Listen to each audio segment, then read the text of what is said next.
Jésus. Est-ce que tu es véritablement dans la joie, tu es la séiste? Pourquoi es-tu dans la joie? L'envoyé de ce temps est qui pour toi? Il est encore qui pour toi? Il est encore qui pour toi?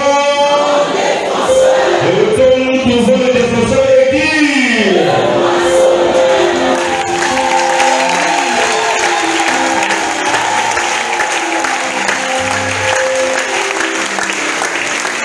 Ceux qui pensent qu'ils adorent le véritable Seigneur, en réalité, nous sommes en face de la bête. C'est encore une occasion, c'est encore une opportunité pour toi, qui autrefois était ignorant, qui autrefois était dans la distraction, qui autrefois était dans la confusion, encore ce soir, de recevoir la parole qui va encore illuminer ta vie, qui va encore éclairer les yeux de Dieu, et qui fera en sorte que tu te déplaces d'un point A à un point B. C'est plus le temps de la distraction. Le bien le plus précieux, la chose la plus précieuse que Michel donne en ce temps, c'est la parole. La Bible déclare au commencement était la parole. La parole était avec Dieu et la parole était Dieu. Elle était au commencement avec Dieu. Toute chose existe par la parole. Rien de ce qui existe sans la parole. Et si Christ est l'alpha et l'oméga, si au commencement était la parole, c'est qu'à la fin on doit retrouver la parole. Si à le commencement était Christ, à la fin on doit retrouver aussi Christ. Et quand il a pris la parole, il pouvait nous rassurer en disant: il est le dernier envoyé selon le plan de la rédemption. Donc si Christ était au commencement, Christ doit être à la fin. Et aujourd'hui sur la terre, Christ est représenté par Michel Aimé Chitembo, qui est mon maître, mon envoyé, mon libérateur. Voilà pourquoi, bien-aimés de Dieu, aménageons nos passions, ouvrons nos oreilles pour encore écouter la prédication de ce soir. Très respectueusement, nous allons prendre place.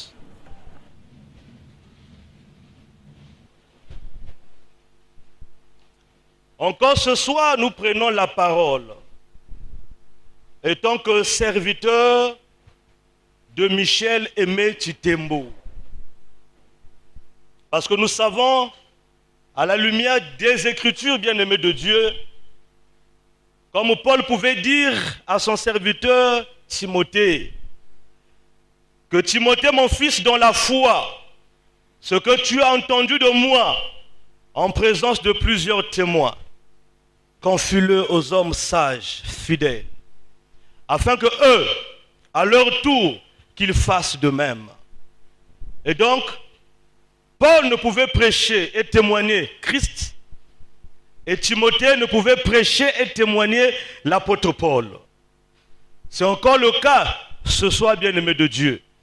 Ce que nous allons encore à dire ce soir ne vient pas de nous, mais nous l'avons reçu d'un homme. Et hier, le berger, en prenant la parole, il nous a dit ici que la première dimension de la spiritualité, c'est la reconnaissance. Je reconnais que j'étais égaré une fois. Je reconnais que, bien-aimé de Dieu, tout ce que je faisais, tout ce que moi, je pensais être la vérité, en réalité, ce n'était pas la vérité. Mais Dieu a vu ces choses-là, mon état.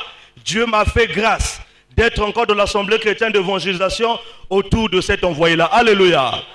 Et quand nous l'avons écouté, je l'ai écouté personnellement.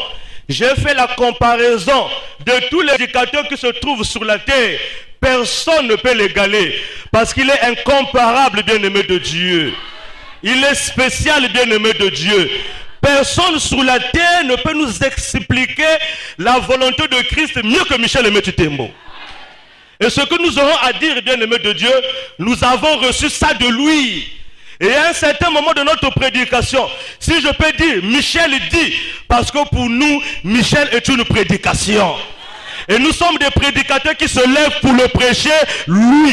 Et lui, il prêche le Christ qu'il a envoyé, parce que Christ pouvait dire que celui qui te reçoit, Michel, me reçoit. Et celui qui me reçoit, reçoit celui qui m'a... Et celui qui va m'écouter ce soir, écoute Michel Aimé Chitembo. Et celui qui va écouter Michel Aimé Chitembo, écoute le Christ. Celui qui va écouter le Christ, écoute celui qui a reçu le vérité, qui a envoyé le Christ sur la terre. C'est ça la chronologie de la spiritualité. Dieu, le créateur de toutes choses, Dans sa création, il a bien voulu qu'il y ait la diversité et la complexité.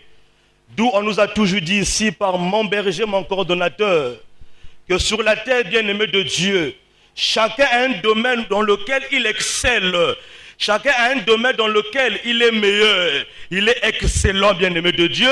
Voilà pourquoi dans le monde, nous voyons, il y a des docteurs, il y a des mécaniciens, il y a des avocats, il y a des policiers, il y a des militaires, il y a des cordonniers, il y a les hommes d'affaires, il y a des commerçants, mais il y a aussi un envoyé.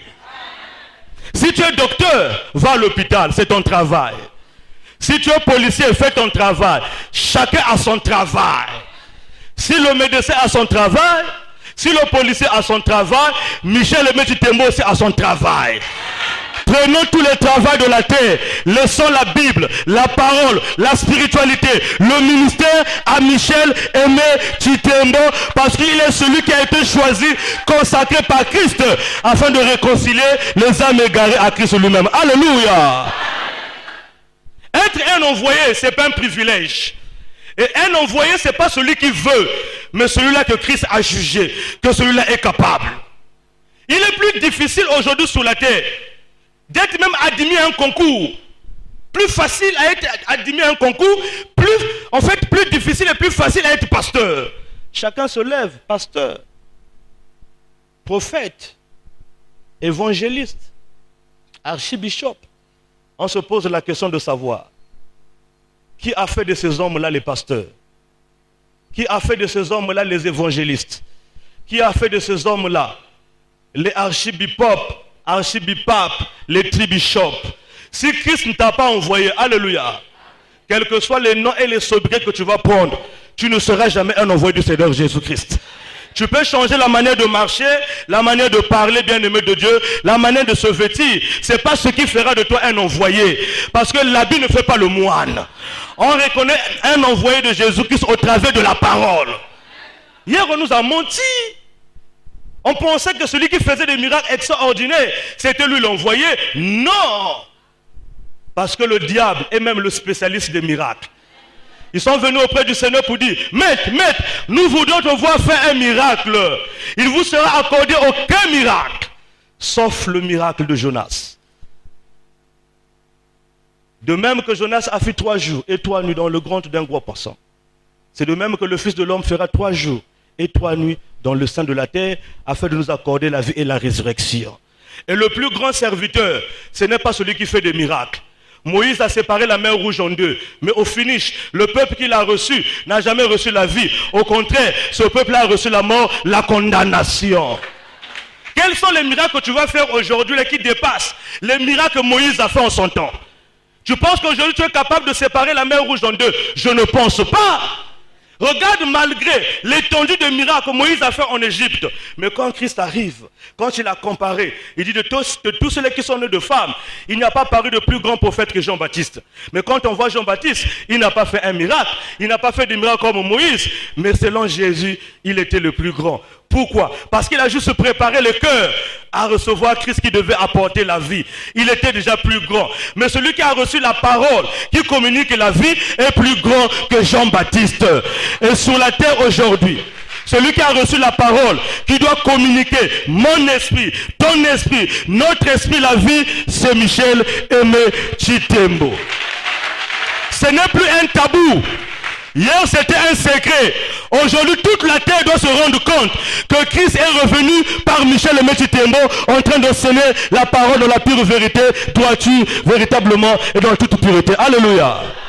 Et le grand thème que nous avons, c'est de l'église à l'épouse.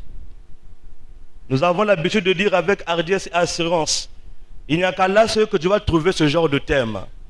Ailleurs, quand tu vois seulement le thème prospérité, guérison, miracle, mais quand tu viens dans l'ACE, uniquement quand tu entends les thèmes, tu te reposes la question de savoir, mais d'où sortent ces thèmes? Parce que celui qui est de la terre ne peut apporter et proposer que ce qui est de la terre. Mais celui qui est du ciel, quand il descend, il n'amène que celui qui est céleste, ce qui est spirituel. Donc quand tu entends les thèmes, tu te poses la question de savoir, je n'ai jamais entendu ce genre de thème. Pourquoi seulement ici? Parce que c'est ici que nous avons l'homme en question, la bouche autorisée.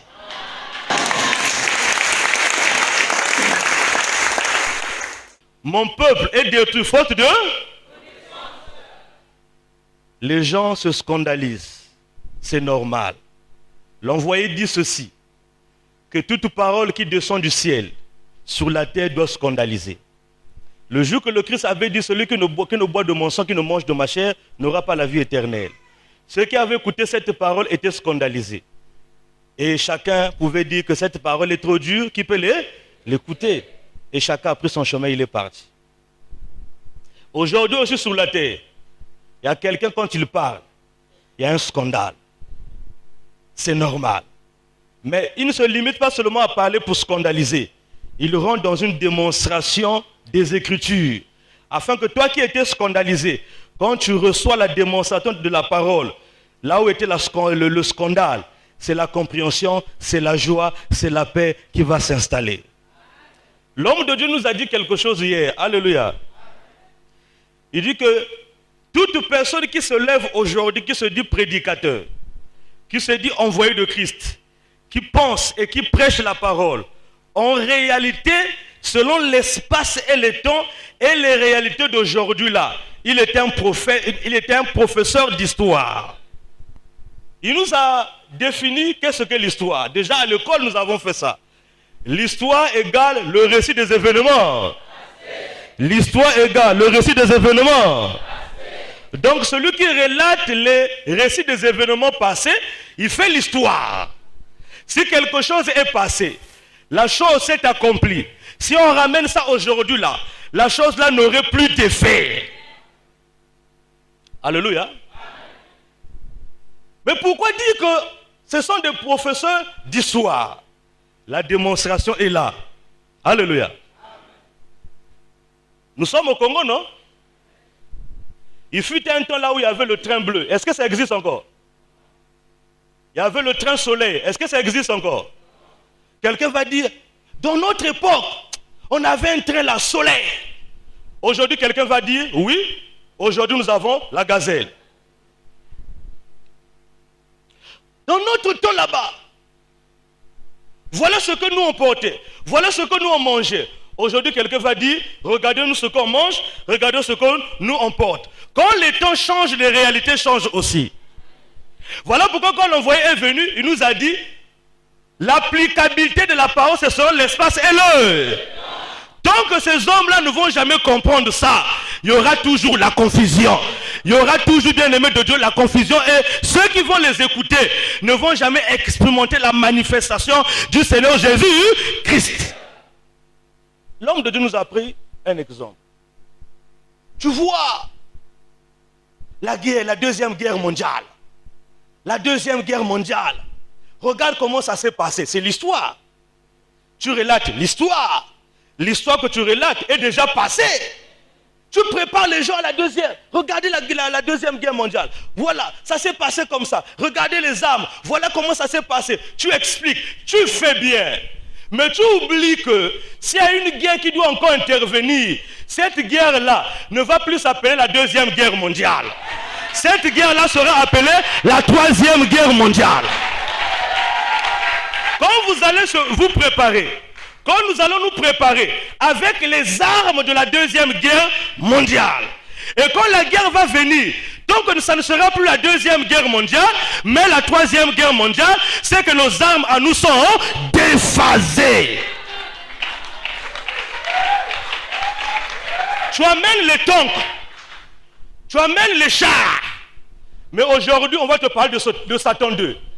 Hier il n'y avait pas Satan 2. Aujourd'hui, il y a Satan 2. Il y a des missiles intelligents, des missiles supersoniques. Donc quand tu arrives avec les armes de la deuxième guerre mondiale, celui qui a préparé la troisième guerre mondiale sera beaucoup plus avancé que celui-là, bien-aimé de Dieu, qui a préparé la deuxième guerre mondiale. Ce sont des exemples charnels de la vie quotidienne par rapport aux événements que nous avons vécus. Alléluia. Mais il y a aussi une démonstration biblique. La démonstration biblique est telle que, alléluia, alléluia, bien.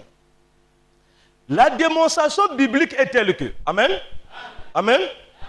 Alléluia. De vous à moi. Moïse a existé, oui ou non? Moïse a existé, oui ou non? Moïse a existé, non? Voilà pourquoi on parle de... Si Moïse n'avait pas existé, on ne devait jamais parler de... Regardez depuis le temps où Moïse a existé, depuis le temps où sa mission a commencé, et dans le temps où son mission a pris fin, jusqu'à aujourd'hui on parle de Moïse dans les églises. Et nombre de pasteurs qui se lèvent, en fait ils font comme Moïse. Voilà pourquoi on doit quitter l'église pour aller vers l'épouse. Moïse a existé. Moïse a prêché la loi. Et celui qui a envoyé la loi dit ceci. Souvenez-vous de la loi de Moïse, mon prophète, auquel j'ai prescrit en Horeb les principes et les ordonnances pour tout Israël. Donc si Moïse a prêché la loi où? En Israël. Est-ce qu'ici nous sommes en Israël? Ici nous sommes où? Ici nous sommes où? Au Congo, précisément à Pointe-Noire. Donc si Moïse a prêché la loi en Israël, si tu prends la loi qu'on a prêchée en Israël, tu amènes ça où? Tu es déjà déphasé. Tu ne comprends plus l'espace et le... Et si la loi avait été prêchée en Israël, c'est que le peuple qui avait reçu la loi se trouve là, là-bas. Il a prêché la loi. C'est écrit dans la Bible, non? Tu ne tueras, tu ne combattras point d'armes. Quand Moïse a prêché la loi, ce n'est pas un homme qui lui a donné cette prédication, c'est Dieu. Parce qu'il a vu le doigt de Dieu en train d'écrire la loi. Donc la loi vient de Dieu, mais c'est Moïse qui a prêché la loi. Mais celui qui prêche la loi aujourd'hui, qui lui a donné cette loi?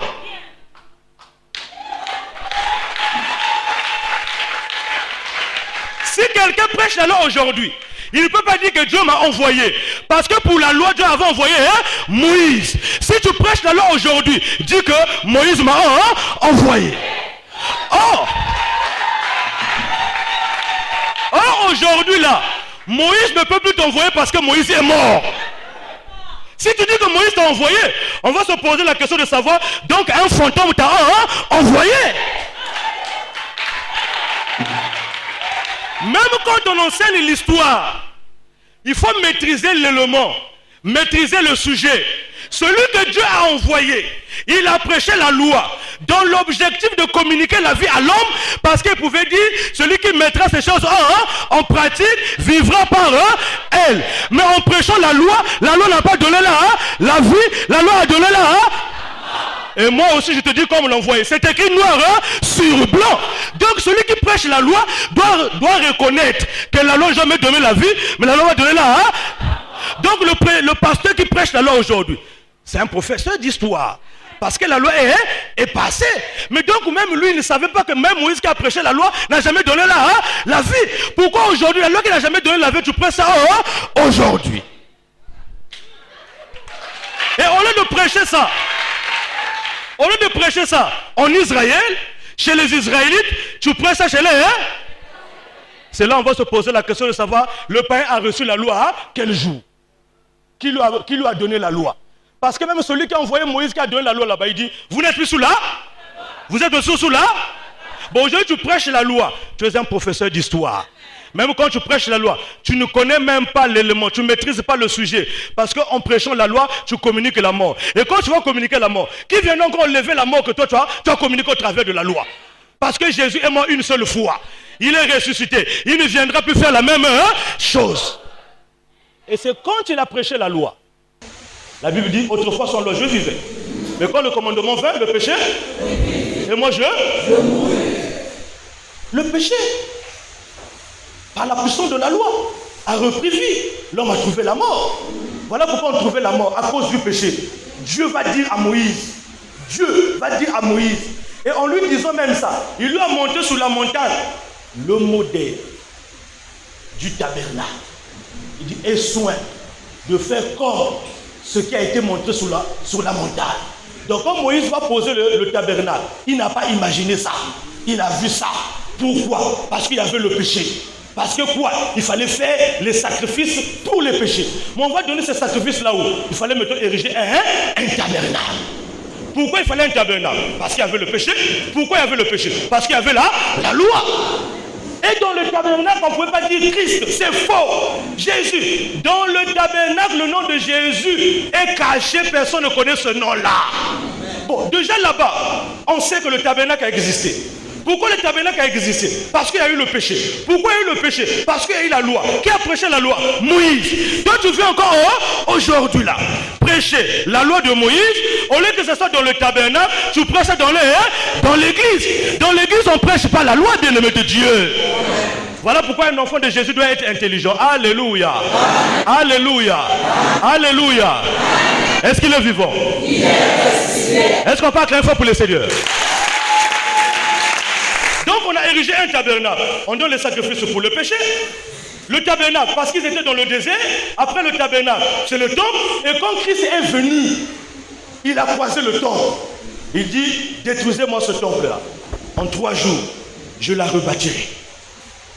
C'était un mystère. Attends, tu as quel âge? Ça nous a pris beaucoup d'années pour élever ce temple. Pas en 3 jours. Mais nous sommes 40 ans. Pas en 3 jours. Parce que ceux qui étaient en ce temps-là ne pouvaient pas comprendre que quand il parlait, c'était juste une parole de sagesse pour dire, quand je partirai, ce ne serait plus le temple, mais ça sera, mettons l'église.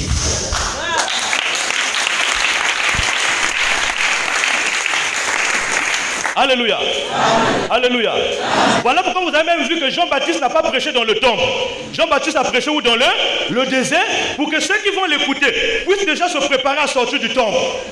Parce que quand le Christ devait venir, le Christ a croisé le temple, mais quand il est parti, il a laissé la promesse de l'église qui est tombée sur l'apôtre Pierre. Alléluia. Alléluia.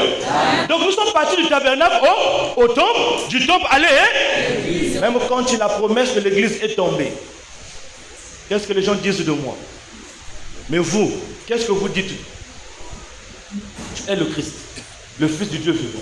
Il dit, tu es heureux, Simon, car ce n'est pas la chair, ni le sang qui t'a révélé ces choses. C'est mon Père qui est dans les cieux. Désormais, je t'appellerai. Sur cette pierre, je bâtirai mon église. Donc, il dit, je bâtirai mon église. Tout simplement. Parce que le Christ avait encore une mission à accomplir.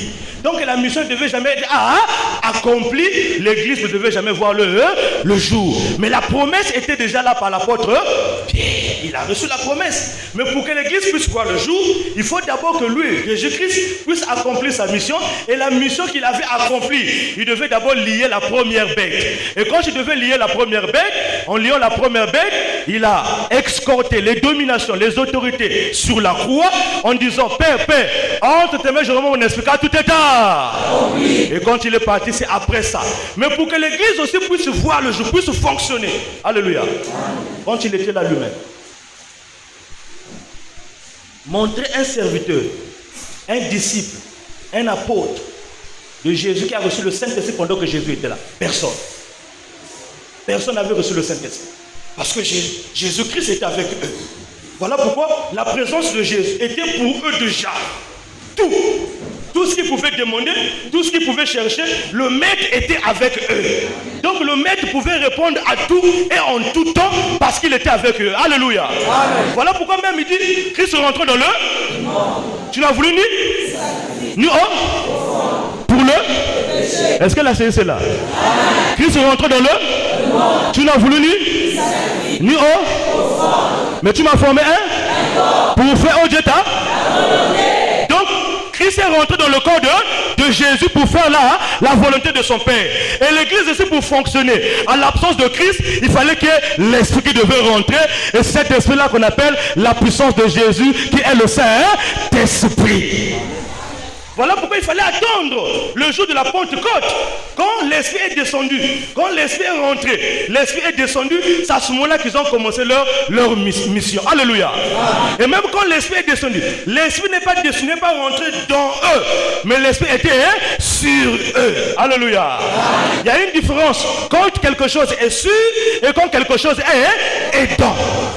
Donc on a besoin du Saint-Esprit quand Jésus n'est pas là.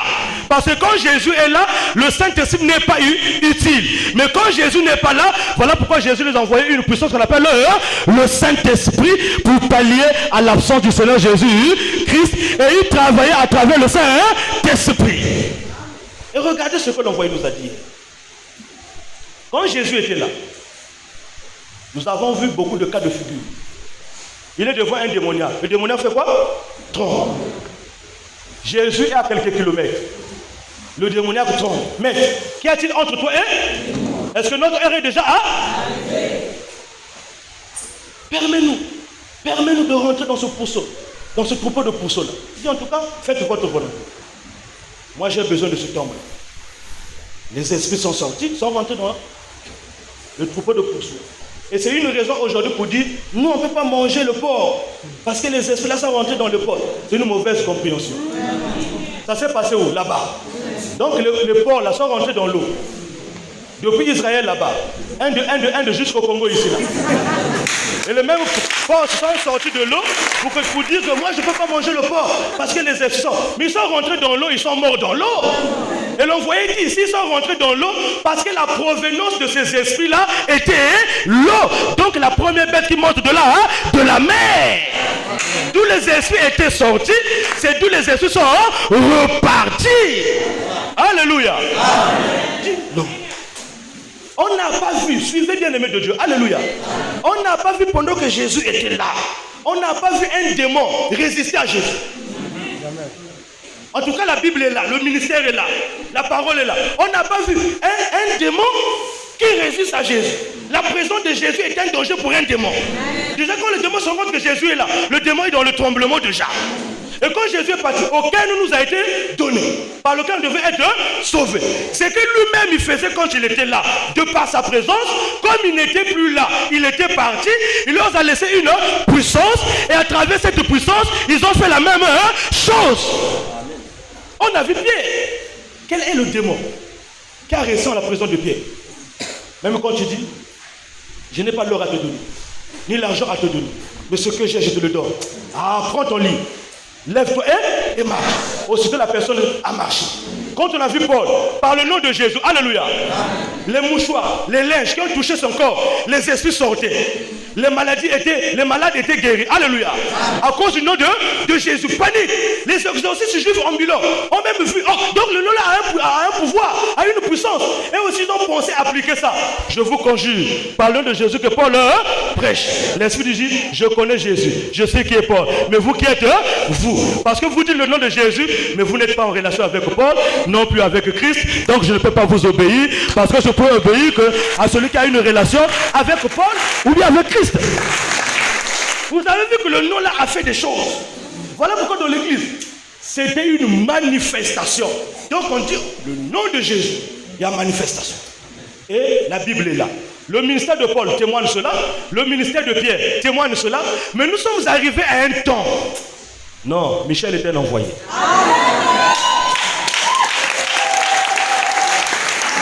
Je répète, Michel était l'envoyé. Quand Jésus l'a été lui-même, est-ce qu'il y a un démon qui l'avait résisté? Non. Quand les Pierre et les Paul ont reçu le nom de Jésus, comme c'était des représentants de Jésus, l'un chez les Israélites, l'autre chez les païens, par le nom de Jésus, est-ce qu'il y a un esprit qui les a résistés? Non. Mais aujourd'hui, on constate que le même nom de Jésus ne fonctionne plus. Pose la question à ton pasteur. Pourquoi le nom de Jésus avec Paul, ça a marché? Avec Pierre, ça a marché? Pourquoi avec toi, ça ne marche plus? On dit au nom de Jésus, au nom de Jésus. Le démon répond à ton pasteur. Et ça se passe dans l'église, je ne sors pas. Comment est-ce que le démon va dire à ton pasteur, je ne sors pas? Et pourtant le pasteur prononce le nom de Jésus. Pourquoi le nom de Jésus qui s'est manifesté hier, qui a eu un pouvoir hier, aujourd'hui ne manifeste plus un pouvoir? Qu'est-ce qui s'est passé?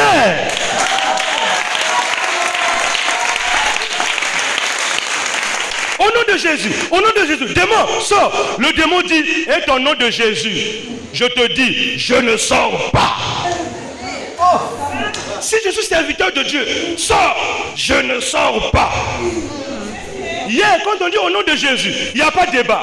Aujourd'hui, au nom de Jésus, il y a débat. C'est qu'il y a quelque chose qui ne va pas.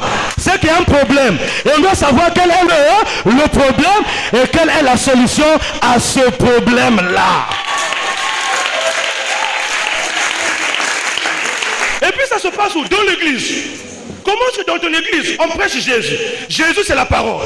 Dans ton église, le pasteur, soi-disant, c'est l'envoyé du Seigneur Jésus. Mais le démon rentre dans ton église. Il y a quelque chose qui ne... Le démon doit craindre ton pasteur. Le démon doit craindre ton église. Si le démon rentre dans ton église, c'est que celui qui se lève là-bas, c'est pas un envoyé du Seigneur Jésus-Christ. c'est que celui qui parle là-bas, il ne parle pas de la part de Christ, bien qu'il peut parler de Christ, mais il ne parle pas de sa part. Alléluia. Témoin, je ne sors pas. Donc il y a deux temps ici. Le premier temps, ça marchait. Le deuxième temps, ça ne marche plus. Mais pourquoi ça ne marche plus? Ça se passe dans l'église. Et les gens ont vu ces réalités, ils disent non, ça ne marche plus là. On doit repartir là où on était avant. Si on avait quitté ces divinités-là, parce que ces divinités ne nous donnaient absolument rien, nous avons quitté ces divinités, nous avons suivi Christ. Aujourd'hui, on va encore repartir là-bas. Ce n'est pas à tort, ça a raison. Parce que tu es en face d'une personne que Jésus n'a pas envoyée. Nous, on n'a pas envié une autre divinité, parce que la divinité que Christ prêche, quand on la reçoit à travers de la parole, il n'y a pas de débat. Tout tombe. Tout ce qui est rentré doit tomber, parce que quand on reçoit la parole, et il pouvait dire lui-même, au fur et à mesure que la parole, la maladie, au fur et à mesure que la parole, le sorcier, et on marche tête haute, poitrine, bombé. Je ne sors pas. Et ils se sont rendus compte, comme Paul pouvait dire, car quiconque invoquera le nom du Seigneur sera sauvé. Comment invoqueront-ils ces lieux n'ont pas entendu parler? Comment entendras-tu parler si des personnes qui prêchent? Comment es-tu des prédicateurs s'ils ne sont pas Donc pour invoquer, il faut d'abord croire. Pourquoi? Il faut entendre parler. Pour entendre parler, il faut qu'il y ait quelqu'un qui prêche. Mais il ne peut jamais avoir un prédicateur si ce n'est pas un envoyé. Tu invoques, tu as entendu quel prédicateur? Si tu n'as pas entendu un prédicateur prêcher, tu ne peux pas invoquer. Et en ce temps-là, ceux qui pouvaient invoquer, c'est ceux qui avaient entendu l'apôtre Paul. Alléluia. Bon, toi aujourd'hui tu invoques, tu as entendu qui? Et comme Paul dit, il dit, car quiconque invoquera le nom du Seigneur. L'envoyé dit, le nom du Seigneur, c'est Jésus. Regardez aujourd'hui, on essaie le nom de Jésus, ça ne marche pas. On essaie le nom de Jésus, ça ne marche pas. On commence à prendre le sang. On commence à prendre le feu. On n'a jamais dit nulle part dans les Écritures qu'il fallait invoquer le sang, qu'il fallait invoquer le feu. Mais pourquoi il faut maintenant commencer à invoquer le feu et le sang? Tout simplement parce que le nom de Jésus ne marche plus. Au lieu de chercher pourquoi ça ne marche pas, on commence à chercher, on commence même à appliquer même des choses qui ne sont pas bibliques. C'était seulement un chemin pour préparer la venue de Michel et M. Timbo. Et quand il arrive, il s'est rendu compte, tu es intellectuel. Et toi, intellectuel, tu invoques le sang. Explique un peu ça. Et toi, intellectuel, tu invoques le feu. Explique un peu ça. Si tu appelles ton fils, Mabiala, oui papa, viens, Mabiala va venir. Si tu appelles le sang, tu invoques le sang fera comment pour se déplacer? Si tu invoques le feu fera comment pour se déplacer? Mabiala, papa, viens. Mabiala va se déplacer parce que Mabiala a des pieds. Le feu, ça marche pas. Fire, ça marche pas. Oh, tu oublies que même si tu changes de langue, si ce que tu dis n'est pas biblique, il n'y aura jamais manifestation. Ce n'est pas la langue qui est quelque chose, mais c'est la vérité de la parole. Alléluia. Le feu, ça marche pas. Tu es devant le Congolais. Fire, ça marche pas. Oh, j'ai dit le feu, ça n'a pas marché. J'ai dit fire, ça n'a pas marché. Tu es devant le Congolais. Ne dis ni fire, ne dis ni le feu, dis seulement tia. Mais pourquoi ils ne disent jamais tia?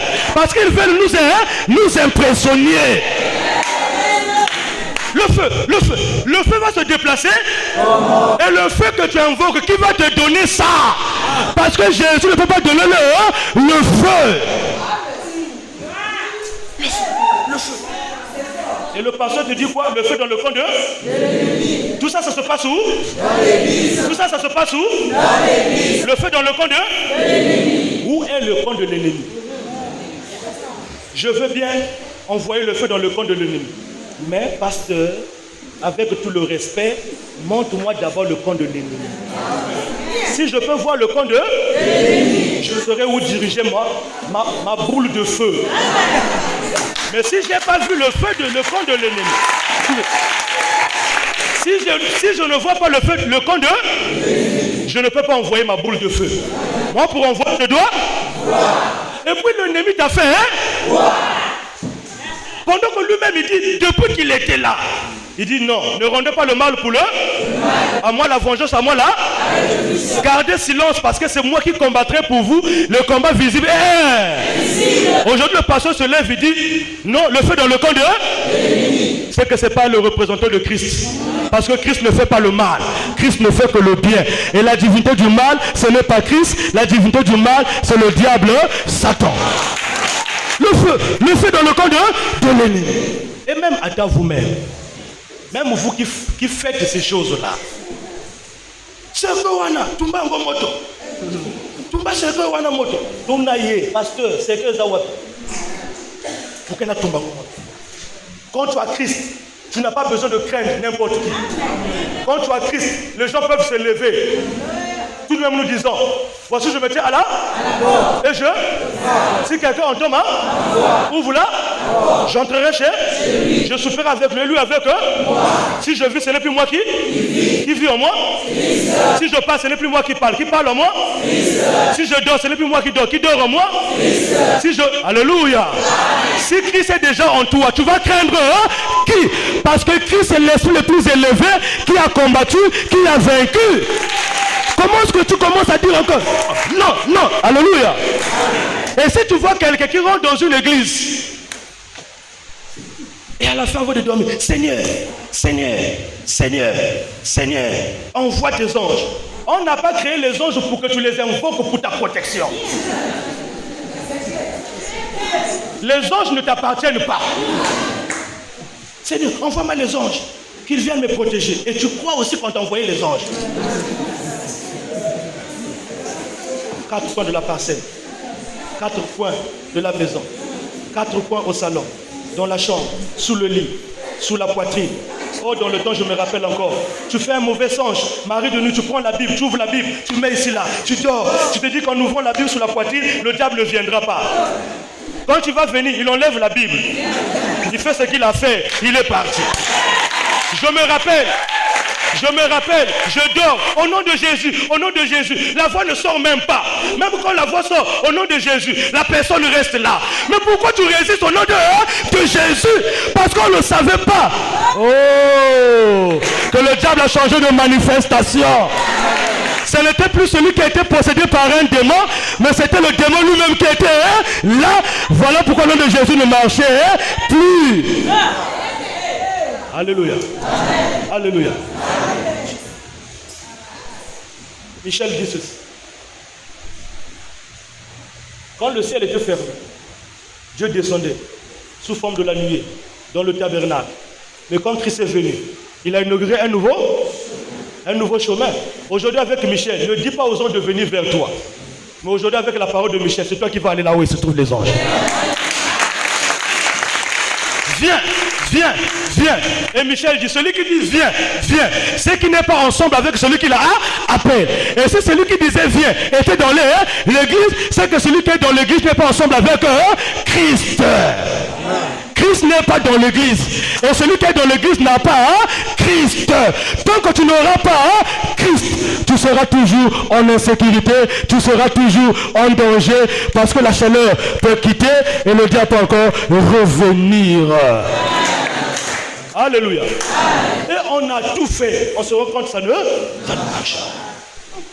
Mais pourquoi ça ne marche pas? Et soudain, supporter. Pour nous, c'est un libérateur. Pour nous, c'est un consolateur. Et la Bible sur terre, c'est Papa Michel. Parce que tout le monde, il y a un problème. Mais ils ne se rendent pas compte, c'est quoi le problème? Tâtonnement, panique. Mais au lieu de paniquer, tu dois savoir c'est quoi le problème. Mais si tu n'as pas à savoir c'est quoi le problème, c'est que tu n'es pas un homme. Et il est le seul sur la terre. Quand il est venu, il a dit non, dans l'église il y a un problème. Si vous constatez que si le nom de Jésus marchait dans l'église et qu'aujourd'hui ça ne marche plus, c'est que le diable a investi le camp de saints et il travaille avec ce même nom de Jésus là.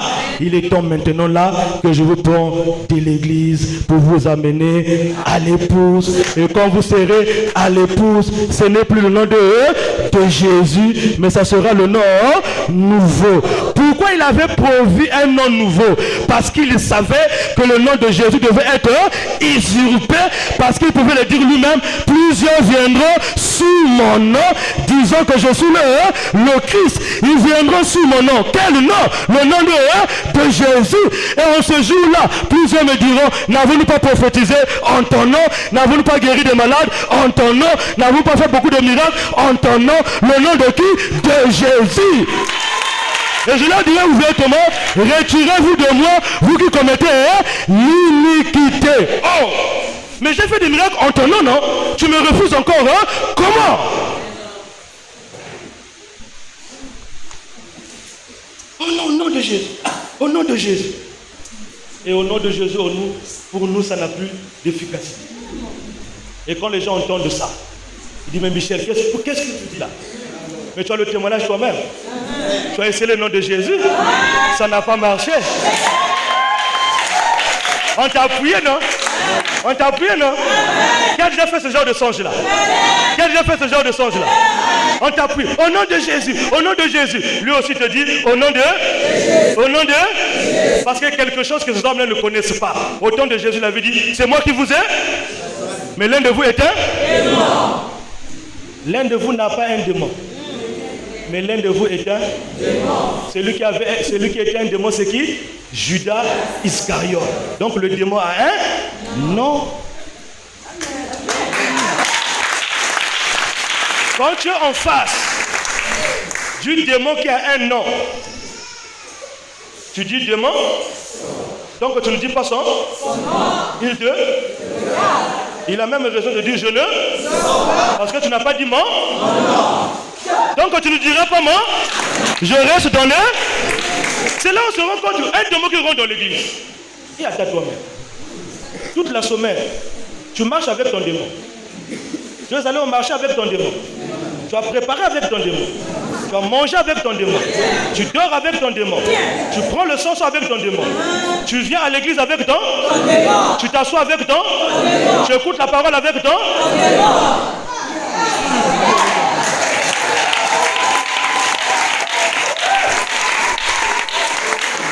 Tu acclames avec ton démon. Tu dis amen avec ton démon. Le pasteur prêche. Là pour le pasteur prêche. Tu dis amen. Le démon aussi dit amen. Tu donnes les offrandes avec ton démon. Le pasteur prend les offrandes des démons. À la fin, c'est lui qui descend avec la pochette pour dire démon. Tu as raison de lui dire je ne. Parce que... Oh.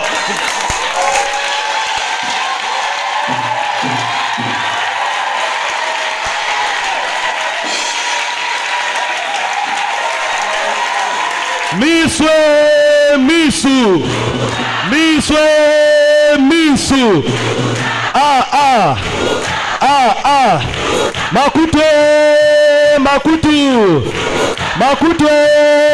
Makutu.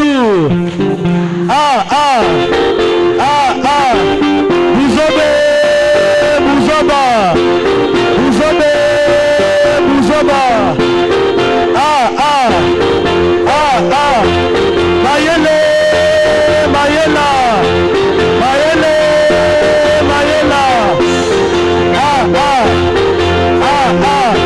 Au nom de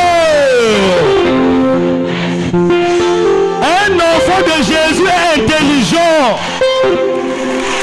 Et Michel nous dit au commencement, la parole c'est qui? Christ. Quand on prêche la parole, le démon est tranquille. C'est le pasteur qui vient agiter le démon.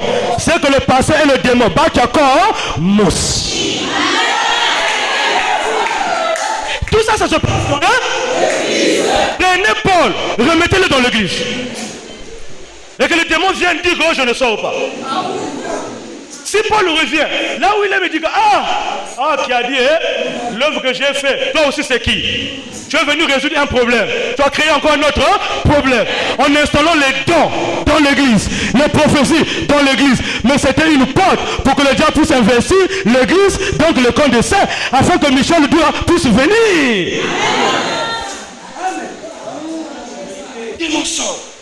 Vous ne voyez pas. Sur toute la terre, il n'y a que les chrétiens, soi-disant, qui sont pleurnichards. Avant de dormir, tu es là, tu pries. Avant de te déplacer, tu pries. Tu es là, tu pries. Tu es là, tu pries. À chaque instant, tu pries. Tu ne dors même plus tranquillement. L'envoyé dit que la nuit est faite pour dormir. 1 heure tu pries, 2 heures tu pries, 3 heures tu pries, 4. Mais tu vas dormir à quelle heure? Tu es au bureau, devant les dossiers, tu commences à somnoler. Tu commences à somnoler. Parce que tout le long de dormir, seulement le feu, le feu, le feu. Tu as besoin de Christ. Et sur terre, ne peut te communiquer Christ. Que Michel aimait, tu t'es mort. Et on communique Christ au moyen de la parole.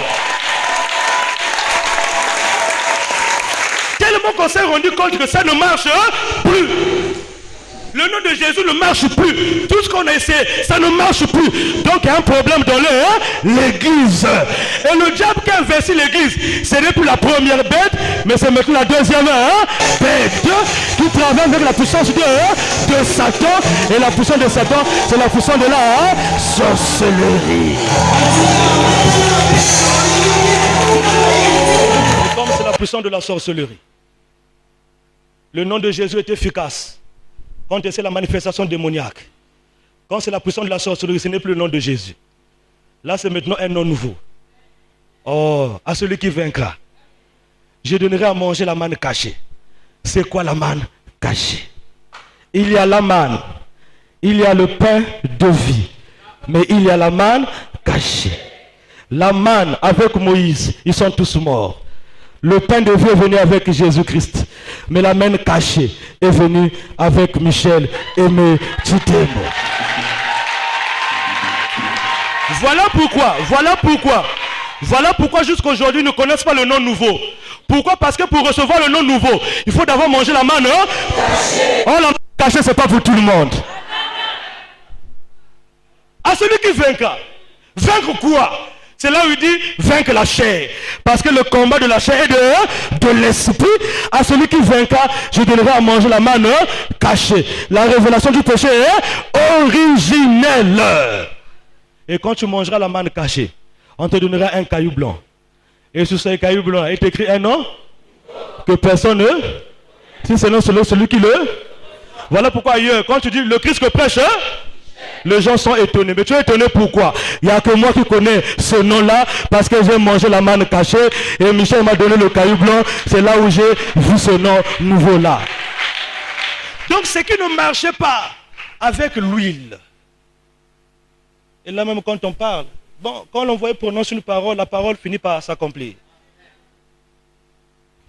Au commencement, il était là. La parole s'écrit.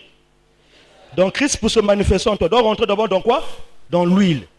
Christ rentre dans l'huile. Toi tu prends, tu bois l'huile. Christ rentre. Quand tu bois l'huile, ce n'est pas l'esprit qui boit l'huile. Mais c'est la chair qui boit l'huile. Si tu bois trop l'huile, tu vas à l'hôpital, on fait des examens, on te dit qu'il y a un problème dans le corps ici. Qui t'a causé ce problème-là? C'est le pasteur.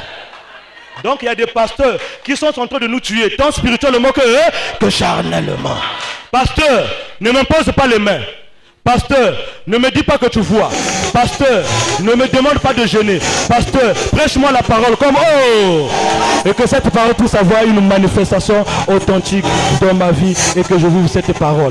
Tant que je ne vois pas ça, laisse tomber. Et c'est comme Michel vient dire, il y a un problème dans l'église. Et il est le seul, hein. Je dis bien, il est le seul. Parce que celui qui a vu le problème, c'est celui qui doit résoudre le problème. Comme toi, tu es rentré dans l'église, reste avec les... Je prends mes enfants, je l'amène à aller. Pour que l'épouse, nous serons maintenant à la rencontre de notre Seigneur ce matin. Alléluia. C'est là où il dit que quand tu étais dans le tabernacle, il y avait une autre vie. Là-bas, tu viens au tabernacle, tu amènes un sacrifice pour le péché. Quand on vient dans l'église, il n'y a plus ça. Donc, dans l'église, une autre vie. Quand on rentre dans l'épouse, il y a une autre... Quelle est la vie que tu préfères? Le diable nous a déjà rattrapés. Voilà pourquoi la vie, les témoignages que nous avons. Mais aujourd'hui là, nous avons de l'avance sur le diable. Et il n'y a qu'un astérisque qui a de l'avance sur le diable. Parce que nous sommes tous dans l'église. Nous sommes maintenant dans l'épouse. Et on va nous démontrer, bien aimé de Dieu, comment la vie dans l'épouse, comment ça se passe. La cohabitation, oh c'est beau dans la cohabitation. La cohabitation c'est beau. Ce n'est plus toi qui vis, mais c'est Christ qui vit. Oh. Hier, toi, on te suivait. On ne te suit plus, mais c'est toi qui fais fuir. Oh, c'est tellement beau. Je remets la parole au modérateur.